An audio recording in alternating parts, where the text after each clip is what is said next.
En 1976, apenas cumplidos los 24 años, David Martín del Campo publicó su primera novela, Las Rojas son las carreteras. A partir de entonces se ha distinguido como uno de los narradores más singulares de su generación, autor de crónica, biografías y literatura infantil. Ha sido distinguido con diversos galardones, entre ellos el Premio Mazatlán de Literatura 2013. De su amplia bibliografía destacan las novelas Alas de Ángel, Después de Muertos, No desearás y La historia del hielo 2022. Y ahora presenta este 2023, Ahí viene el lobo, una novela bajo el sello del Fondo de Cultura Económica que prácticamente pues ahora está de regreso con sus lectores de la mano pues de la editorial dirigida por Paco Ignacio Taibo Voz. Y bueno, estamos aquí con el autor, a quien le agradecemos que esté con nosotros. Eh, pues bienvenido, ¿cómo está? Bien, contento de el libro que salió hace 3 semanas y ya lo estamos lanzando y presentando eh, a los lectores que tienen el mal gusto de hablarme a las 11 de la noche para decirme, oye David, acabo de leer tu novela y quiero decirte un comentario. Y el comentario dura hasta la 1:30 de la madrugada, entonces yo les suplicaría que por favor fueran más discretos con sus emociones, pero sí es una novela que le estaba gustando mucho a la gente, Ujú. a los lectores. ¿Cómo es que surge esta historia, pues, de este fotógrafo Axel Mortiz, que es el protagonista de esta historia, que es un recorrido, pues, sobre la historia de México, pero también a través, pues, de la lente, de la fotografía? Sí, bueno, ocurren varias cosas. Una es que un día, hace 2 o 3 años, pasé por mis antiguos rumbos, el barrio donde yo pasé.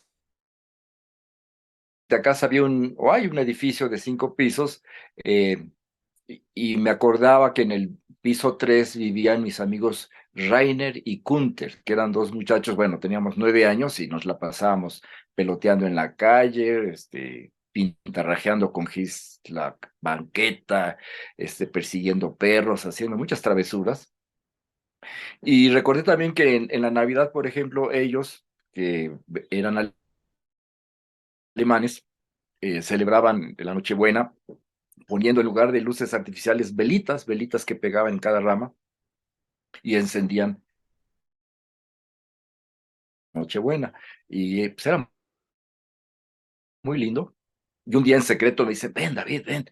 Y en el cajón de abajo de la alcoba de sus padres sacan una caja y me enseñan una cruz gamada, que era una cruz porque su padre había sido héroe de guerra en el ejército nazi, ¿no? Y bueno, y después pasó lo que ocurrió.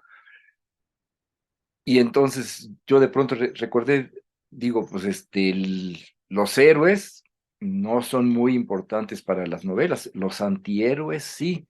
O sea, la gente que ha sufrido una derrota militar, una derrota amorosa, una derrota política, una derrota personal, estética, esos son los personajes más ricos para las novelas.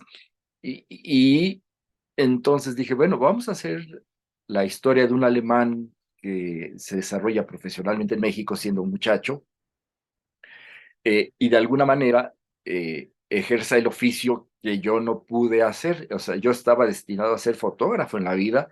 Yo había estado en 3 escuelas de fotografía, estuve en la escuela de cinematografía de la UNAM, qué sé yo. Y entonces cuando hay la oportunidad de ingresar como colaborador en el naciente periódico Uno más Uno en el año del 77. eh, el director Manuel Becerra Costa me pregunta, ¿y usted qué va a hacer? ¿O usted qué hace? Y yo en ese momento pues tenía mi primera novela que acaba de publicar. Yo tenía 24 años pues, en la mano, y le digo, pues tengo dice, una novela. Dice, ¿va a ser usted periodista, reportero? Le dije que sí. Entonces no entré como fotógrafo, entré como reportero, y durante 8 años de mi vida viajé por todo el mundo, estuve en África, en Europa, siendo corresponsal, visité Los Pinos un centenar de veces, estuve en las barriadas más miserables de la ciudad, visitando la Sierra Lacandona, en fin. Y de ese aprendizaje, pues me formé como novelista porque pues conocí mucha gente, vi muchas escenas interesantes y coleccioné anécdotas y anécdotas de todo tipo.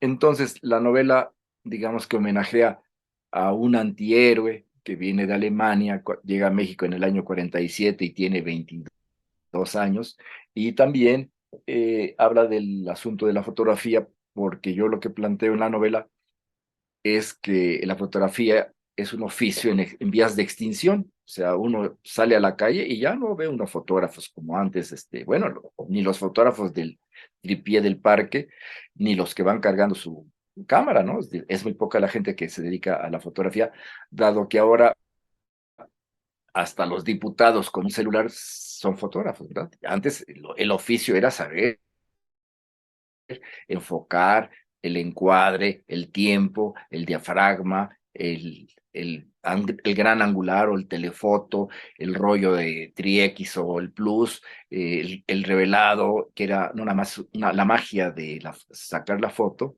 sino la química de estar en el cuarto oscuro, ¿no? Que era como alquimia, ¿no? La temperatura del revelado, todo eso se extinguió, todo eso se acabó. Y entonces la novela homenajea, digamos, a ese oficio que durante 2 siglos, pues acompañó a la civilización, y hay fotografías, pues, que son parte de nuestra vida personal, y de las cuales el personaje reflexiona a lo largo de la novela. Como ha entrado en crisis Axel Moritz Wolf, su segundo apellido es Wolf, que significa lobo, como ha entrado en crisis, dado que ya no hay rollos fotográficos porque la compañía Kodak en el año 2003 dijo, cierro mis laboratorios de Rochester, corrieron a 20,000 empleados, ya no van a hacer rollos, ya no van a hacer papel fotográfico, se acabó y dice, vencidos por el megapíxel, se van a dedicar a otra cosa. Y entonces el personaje dice, un megapíxel, ¿qué es eso de un megapíxel? ¿No? Bueno, entonces, para superar esa crisis personal depresiva, que es que ya no puede ser fotógrafo tradicional, es que él emprende una serie de conferencias que le auspicia el Conaculta de entonces. Yo homenajeo ahí como que a Rafael Tobar, que era muy amable con los autores, y entonces él da a lo largo del país una serie de conferencias donde reflexiona sobre la fotogenia, sobre la democratización de la fotografía, porque en los años 30 nada más los fotógrafos sacaban fotos, pero la democratización de la fotografía fue cuando se inventó la cámara Browning en los años 50 y después la Instamatic y en fin, ¿no? Ya las familias podían sacar fotos. Es otro de los temas que él aborda, ¿no? Y además, pues, del aspecto de las famosas fotografías históricas, que son algunas y que nos han acompañado, pues, que son las famosas fotos del hombre en la luna, la fotografía del Che, la primera fotografía de Daguerre en 1840, en fin. Entonces, ese es el entorno en el que avanza el personaje, disertando y superando su crisis personal, pero al mismo tiempo de pronto empieza una redención personal porque él empieza a reflexionar sobre su vida, su juventud, su adolescencia, su niñez en Alemania en los años 30, 40 y en lo que vino a parar, ¿no? Entonces, la novela, entonces, digamos que es una suerte de espejo que viaja del tiempo presente al pretérito y para acá, y al mismo tiempo es una novela erótica porque, pues, como él es bien parecido, dicen que se parece a Paul Newman, entonces, pues, le va más o menos bien con unas mujeres y tiene ciertos conflictos graves con maridos celosos, en fin, eh, y de eso va la novela también, pues, de que él empieza a hablar de las mujeres que amó y cómo lo quisieron, ¿verdad? Entonces la novela a veces es un poco erótica, y muy divertida, ¿no? Así es. Y bueno, me gustó también mucho, pues, como describe bien este personaje, pues, digamos, un conflicto ahí de familiares, ¿no? Un poco, también la novela es un poco, aborda otros temas también como el amor, quizá a la familia, a los perros, a las mascotas, siempre está con Rudy, que no lo deja en ningún momento. Es decir, nos lleva de la mano por también otras temáticas, ¿no? La novela también tiene Sí, mucho mensaje también para el lector. sí, bueno, es que la vida de Axel, pues en realidad es una tragedia, porque comienza cuando él en Alemania va a visitar a su madre en febrero de 45. Su familia vive en Dresde, al otro lado del río Níper, y cuando está ahí le toca presenciar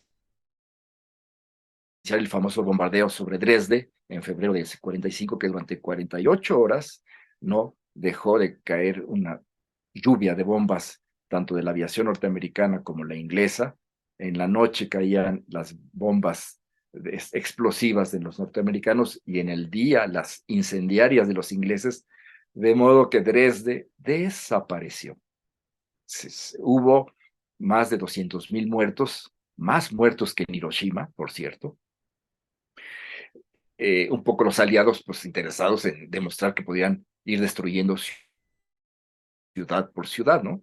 Y el personaje cruza el río después del bombardeo y rescata a su madre, pero es un cadáver que está bajo los escombros de un edificio de 4 pisos, y es cuando él, con su madre en los brazos, el cadáver dice, esto ya se acabó, y entonces decide abandonar todo y huir y probablemente llegar a América. No sabe si va a ser México, pero sospecha que sí.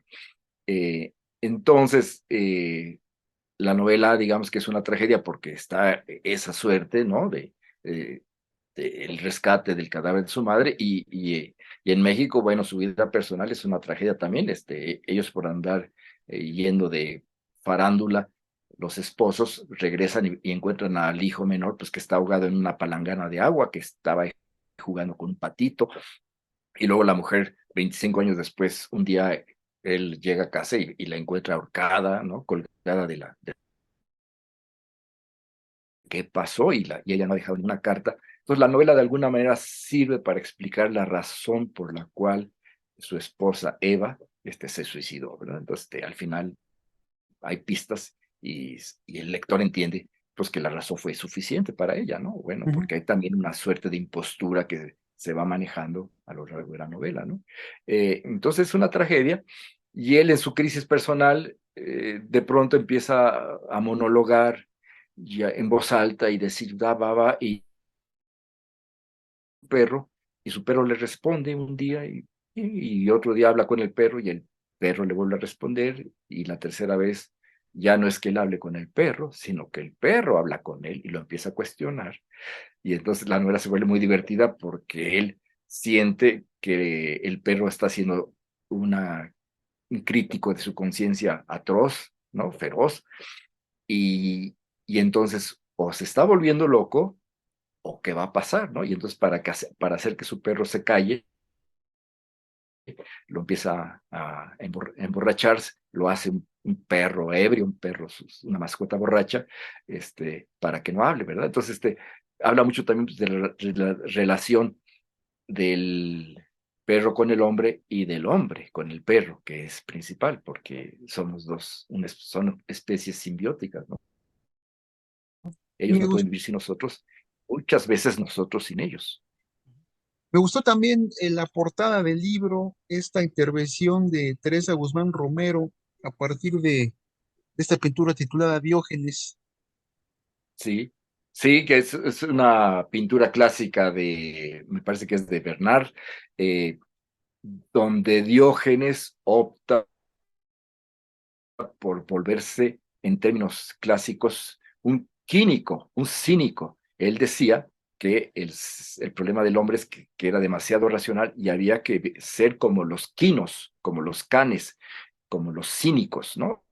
O sea, entonces la escuela cínica es que hay que vivir como los perros, al aire libre. Si tenemos hambre, comemos. Si tenemos sueño, dormimos. Si tenemos deseo, fornicamos.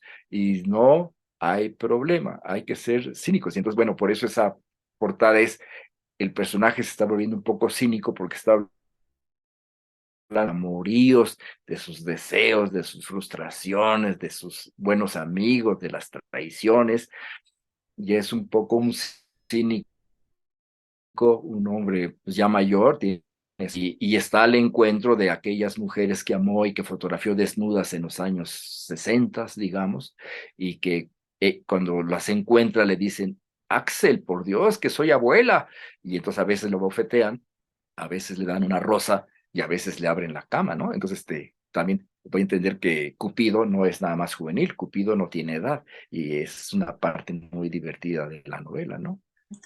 ¿Qué seguirá después de Ahí viene el lobo? Sabemos que la ha estado presentando, bueno, la Feria del Libro, la Brigada para Leer en Libertad. ¿Vendrán más presentaciones? A la par está escribiendo algún Sí. otro proyecto, novela, cuento. Y bueno, estoy preparando una nueva novela, estoy investigando porque siempre hay que hacer muchas lecturas, ¿verdad? Y entrevistar a personas que más o menos hayan conocido al personaje.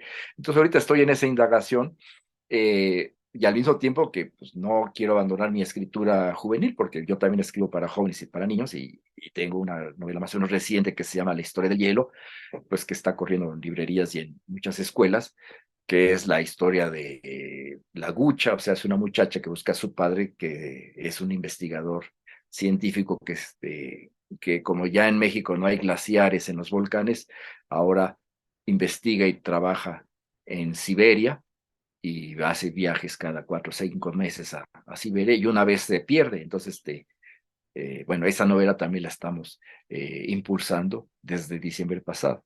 Y lo que sigue, pues, poco a poquito, ¿verdad? No hay que tener demasiada prisa.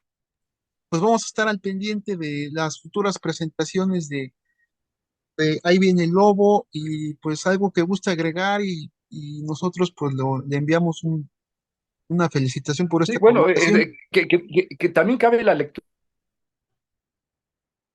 de viene luego, es una lectura del régimen, porque él cuando llega, se vincula con el presidente López Mateos, que primero lo agrede, lo secuestra, él piensa que lo van a matar porque ha fotografiado desnuda a su hermana, a Esperanza López Mateos, que era una muchacha muy locochona, y que después también dicen que se suicidó, quién sabe, y él se vincula con el poder, entonces él es el fotógrafo de los presidentes, es el fotógrafo de Gustavo Díaz Ordaz, es el fotógrafo de Echeverría, de López Portillo, de Salinas, de todos ellos, ¿no? Hasta de Fox.